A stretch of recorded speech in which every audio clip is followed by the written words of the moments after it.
The Father of Equality by Tim Wu and Samru Rajashudamani. Today, many historians look back at the civil rights movement in the United States of America and ask, what steps and to what effect have marginal groups taken to gain equality? Today, we will explore the life of one such individual who took many steps and as a result brought equality to the United States of America. Throughout history, America has been known, and is still known, as being the land of the free, the home of the great heroes, and a leading nation whose people every other nation looked up to, and finally, a free country with equal right for all.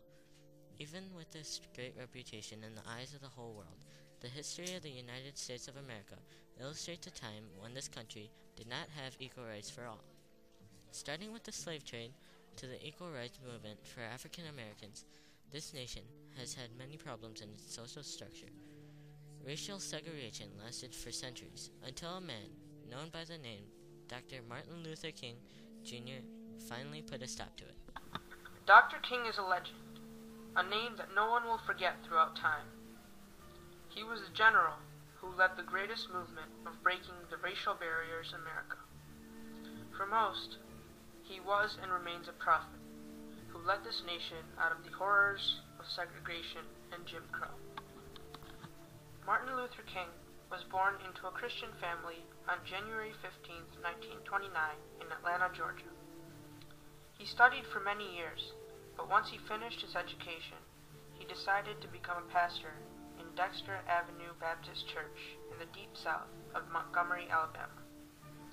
Alongside being a pastor at Dexter, Dr. King also preached about social and political issues.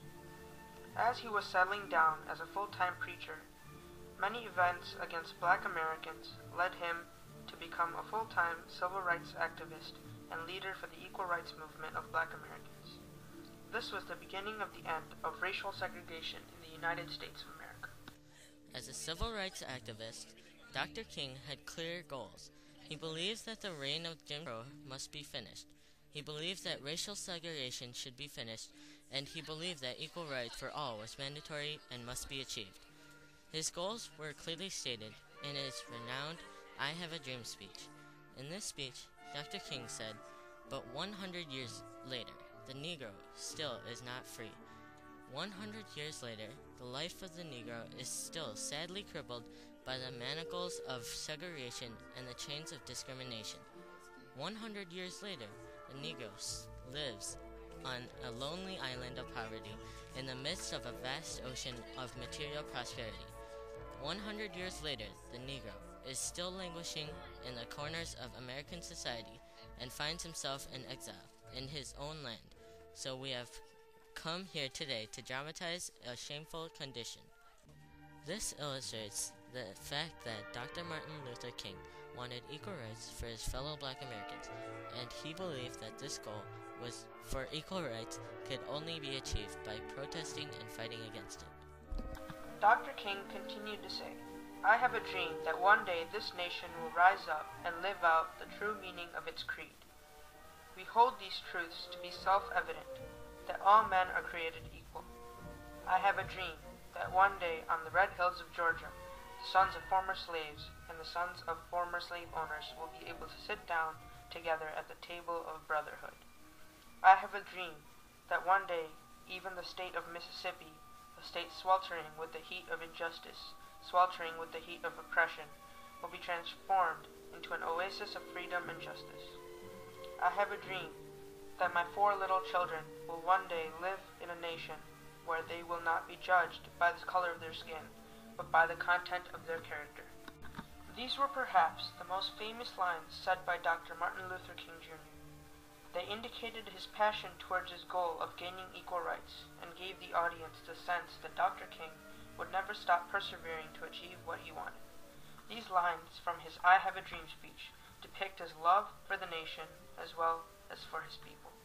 Dr. Martin Luther King Jr. observed that the strategies that other Black Americans used mostly had to do with fighting physically and using violent methods in order to get the white Americans to give them what they wanted. Dr. King strongly opposed the idea of violence, and therefore Martin Luther King was greatly influenced by another great leader from the other side of the world, the The name of this man was Mahatma Gandhi. Gandhi was a freedom fighter and was the man who gained independence for India from Great Britain.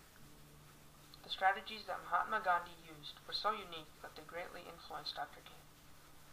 This was the idea that Gandhi called ahimsa, or nonviolence. Thus, Dr. Martin Luther King used Gandhi's strategies by holding marches, boycotts, and resisting the white Americans using their mind, not their strength. Perhaps the most important boycott in the civil rights movement was the bus boycott in Montgomery, Alabama. Due to the arrest of Rosa Parks for not abiding by the rules for the bus, the NAACP, the Women's Political Council, the Baptist Ministers' Conference, and the city's AME Zionist ministers all formed the Montgomery Improvement Association, whose president was none other than Dr. Martin Luther King Jr. himself. For 382 days, King and the black community boycotted the buses, while the white Americans tried resisting the demands of the black Americans. These demands stated that there should be courtesy towards black riders, a first-come, first-served approach to segregated seating, and the black drivers for some routes. Although it took more than a year, on December 21, 1956, the integration of Montgomery City buses became mandatory, and thus the nonviolent resistance worked. Dr. King also held another prominent nonviolent movement in Birmingham, Alabama.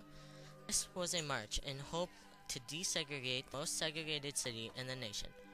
King and many others organized a protest to end segregation in downtown stores, to achieve equal opportunity in employment, and to establish a commission to promote further desegregation. In order to attract the attention of the white Americans, Dr. King and others decided to march through the city of Birmingham. Although there was a lot of violent resistance from Birmingham police and the arrest of Dr. Martin Luther King, President John F. Kennedy's administration was able to halt the violence, and the wants of the black Americans in Birmingham were fulfilled. This was another one of the many well-known nonviolent movements of Dr. King that were successful. Martin Luther King had to make many choices in his life that were tougher than the hardest decision in most other people's lives. If Dr. King chose not to become a civil rights leader, the equal rights movement for black Americans might not have been as effective in achieving its goals. If Dr. King chose the method of violence instead of nonviolence, then the history and the present of the United States might have been totally different. Overall, the choices that Dr. Martin Luther King made enhanced the civil rights movement, and without his choices, this country would be racially segregated until this day. The life and work of Dr. King illustrates the fact that with the right attitude and the right method, anything can be achieved. Even though Dr. Martin Luther King was just one man, his persevering mindset and his nonviolent actions drove the whole black community to gain equal rights in the United States of America. To this day, Dr. King is revered in the United States of America. His legacy can never be forgotten, and his great achievements can never be rewarded enough.